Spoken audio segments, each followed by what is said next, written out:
स्वर विज्ञान कक्षा 6।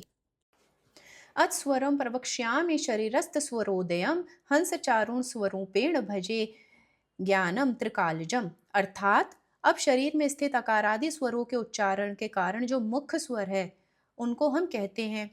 उक्त स्वरों के ज्ञान द्वारा हंसचार अर्थात श्वास को लेते समय सह और श्वास को छोड़ते समय अहम इस प्रकार का उच्चारण होकर उससे भूत भविष्य और वर्तमान काल का भी ज्ञान होता है।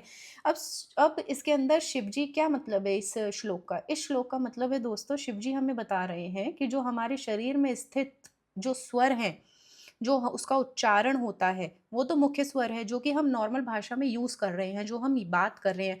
परंतु इसके अलावा भी, इन स्वरों के ज्ञान के अलावा भी, श्वास लेते समय यानी कि जब हम सांस लेते हैं और जब हम सांस को छोड़ते हैं तब उस समय भी एक ध्वनि निकलती है, एक उच्चारण होता है जिसे हम सुन नहीं पाते।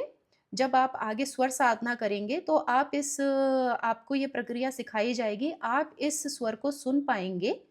तो क्या उच्चारण होता है? जब हम श्वास को लेते हैं, श्वास को लेते समय सह की ध्वनि आती है और श्वास को छोड़ते समय अहम का उच्चारण होता है। और जिस भी व्यक्ति ने इस स्वर साधना को सिद्ध कर लिया वह व्यक्ति इस सह और अहम की ध्वनि को बहुत ही क्लियर रूप से, जो है बहुत ही वास्तविक रूप से इसको सुन सकता है। और क्या होगा इस सह और अहम की ध्वनि सुनने के बाद? जो सबसे पहला स्टेप है, जब हम स्वर साधना करेंगे तो हमें स और अहम की ध्वनि को सीखना, मतलब सुनने की प्रैक्टिस करनी है।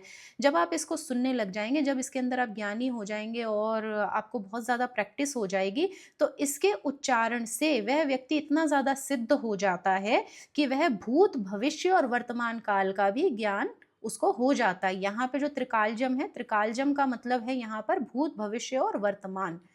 तो इस स्वर विज्ञान की साधना से आप इतने ज्यादा सिद्ध व्यक्ति बन जाते हैं, भूत भविष्य और वर्तमान का आपको ज्ञान हो जाता है। यानी कि ये योग की एक प्रक्रिया है, ये कोई मतलब कोई जादू नहीं है। यहाँ पर शिव जी ने योग के महत्व को बताया है, योग की शक्ति को बताया है कि स्वर साधना को सिद्ध करने के बाद मनुष्य जो है भूत भविष्य और वर्तमान का भी ज्ञाता हो जाता है।